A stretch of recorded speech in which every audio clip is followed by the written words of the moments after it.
Hello everyone, সবাই কেমন আছো? নিশ্চয়ই ভালো আছো, সুস্থ আছো। গত কয়েকদিন গণেশ পুজোর পর থেকে প্রায় 3-4 দিন ধরে আমি আর কোনো ভিডিও আপলোড করতে পারিনি। শারীরিক কিছু প্রবলেমের জন্য ইচ্ছাও করছিল না। গত 2 দিন ধরে সোনুর স্কুল ছুটি ছিল। একদিন ছিল ওদের টিচার্সদের ট্রেনিং স্কুলে, আর গতকাল ছিল মহালক্ষ্মী পূজা। ঠিক যখন এখানে গণেশ পুজো শুরু হয়, গণপতি বাপ্পার পুজো শুরু হয় মহারাষ্ট্রে, তার কিন্তু প্রায় 3-4 দিন পরে থাকে হচ্ছে মহালক্ষ্মী পূজা। এখানকার মহারাষ্ট্রিয়ানরা ভীষণ মানে এই পুজোটাকে, ভীষণ জাগ্রত নাকি। যাই হোক, তো যেহেতু এই টাইমটাতে আমরা জানি যে ওই দিন ছুটি থাকে, তাই আমরা কিন্তু আগের থেকে ঠিক করে রেখেছিলাম সোনুর আর দিব্যেন্দুর 6 মান্থস বাদে যে আই চেক আপ করাতে হয় সেটা কিন্তু ওই দিনই করিয়ে নেব। তো যথারীতি আমরা কিন্তু সোনু ও আমি চলে গেছিলাম বাড়ির থেকে, আর ওদিক থেকে দিব্যেন্দুও চলে এসেছিল। তো তারপরে যথারীতি অ্যাপয়েন্টমেন্ট নিয়ে ওপরে লিফটে চলে গেলাম। রিসেপশনের কাছে গিয়ে দেখলাম কত সুন্দর করে এখানে গণপতি বাপ্পাকে বসিয়েছে আর পুজো করেছে।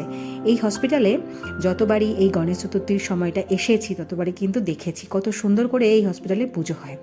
যাই হোক, শুধু এখানে বলে নয়, সমস্ত হসপিটাল, মল, সব জায়গাতেই কিন্তু খুব সুন্দর করে সেলিব্রেট হয়। এরপরে তো ওদের নাম্বার আসলো, জুনিয়র ডাক্তাররা সব কিছু দেখলো, দেখার পরে চলে গেল সিনিয়র ম্যামের কাছে। ম্যামও দেখে নিলেন। দেখাশোনার পরে আমরা যখন বেরোচ্ছি হসপিটাল থেকে, দেখলাম রিসেপশনের লাইটগুলো জ্বালিয়ে দিয়েছি, আর কত সুন্দর লাগছে এখানে দেখতে গণপতি বাপ্পাকে। এরপরে তো উবের অটো বুক করে আমরা সোজা চলে গেলাম লেন্সকার্টে।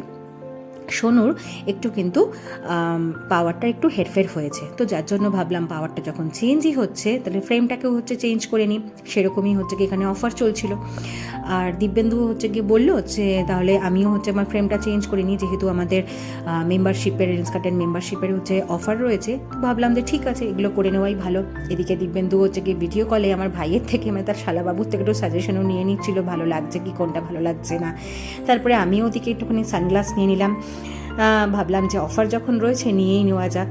এরপরে তো বিলিং টিলিং করে নিয়ে চলে আসলাম। বাইরে বেরোতেই দেখলাম একটা ছোলে বাটোরের ভ্যান দাঁড়িয়ে রয়েছে, কারণ গতকাল দিব্যেন্দু কিন্তু এখানে বাড়ির থেকে লাঞ্চ নিয়ে যায়নি, আর তাড়াতাড়ি হসপিটালে আসবে বলে বা অফিস থেকে কিন্তু লাঞ্চও করে আসেনি। যথারীতি ওখানে ছোলে বাটোরে গরমাগরম খেলাম। খেয়ে একদম অপোজিটেই কিন্তু ছিল স্মার্ট বাজার। গত মাসে আমি কিন্তু যখন 15 আগস্টের সেলের টাইমে এসেছিলাম, তখনই কিন্তু একেবারে 2 মাসের গ্রসারির সমস্ত কেনাকাটি করে নিয়েছিলাম, যে এই মাসে আসবো না বলে। কিন্তু ওই হয় না, কিছু না কিছু স্কিপ করেই যাই। তো ওই যে 5-6টা জিনিস মতন স্কিপ করে গেছিলাম, সেগুলোই নিতে এসেছিলাম। একটু তাড়াতাড়ি করে নিয়ে নিলাম। আর এতে দুজনকে দেখো, সামনের মাসে আমরা কলকাতা যাব বলে পুজোতে, তো সেখানে কিন্তু কি নিয়ে যেতে হবে না যেতে হবে, সেই জন্য এদের কেনাকাটি স্টার্ট হয়ে গেছে। যথারীতি তারপরে আমরা বিলিং করে নিয়ে চলে আসলাম। প্রচণ্ড খিদে পেয়েছিল, তো আমাদের তো 5 মিনিটের দূরত্ব, তোমাদের আগেও বলেছি, স্মার্ট বাজার থেকে ইটারনিটি মল। ওখানে একটা টোটো করে নিয়ে আমরা চলে আসলাম ইটারনিটি মলে। আসতেই দেখলাম প্রায় তখন সন্ধে 7:30, 7:15 এমনই বাজে। আসতেই দেখলাম খুব সুন্দর করে এখানে কিন্তু সন্ধ্যা আরতি হচ্ছে। মলের যত স্টাফ, যত দোকানদাররা যত রয়েছে, সবাই মিলে কিন্তু এখানে সন্ধ্যা আরতি করছে। তো যথারীতি আমরাও কিন্তু তাতে গিয়ে সামিল হলাম। ভীষণ ভালো লাগছিল এনভায়রনমেন্টটা। চারিদিকে এরা গণপতি বাপ্পার যে মন্ত্রপাঠ কি সেটাও করছে, তার সাথে গানও বাজছে। ভীষণ ভালো লাগছিল চারিদিকটা দেখতে।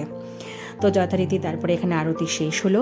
আমরাও একটু প্রণাম সুন্দর করে গিয়ে করে নেওয়ার পরে, আর মূর্তিটা এত সুন্দর দেখতে ছিল কি বলবো, সুন্দর করে একটুখানি ভিডিও ফটোও তুলে নিলাম। আর তারপরে প্রণাম করে নিয়ে আমরা কিন্তু সোজা চলে গেলাম KFCতে, কারণ মারাত্মক খিদে পেয়েছিল আমাদের। দুপুরবেলা অল্পই আমরাও খেয়ে বেরিয়েছিলাম, আর দিব্যেন্দুরও প্রায় আধাই খাওয়া হয়েছে বলা চলে। তো যথারীতি KFCতে গেলাম, আর ভালো করে শান্তি করে কিন্তু 3জনে পেট পুজো করলাম, কারণ সেইভাবেই ভরপেটটা খেয়ে নিলাম, যাতে বাড়িতে এসে রান্নাবান্না বা খাবার টাবার না খেতে হয়।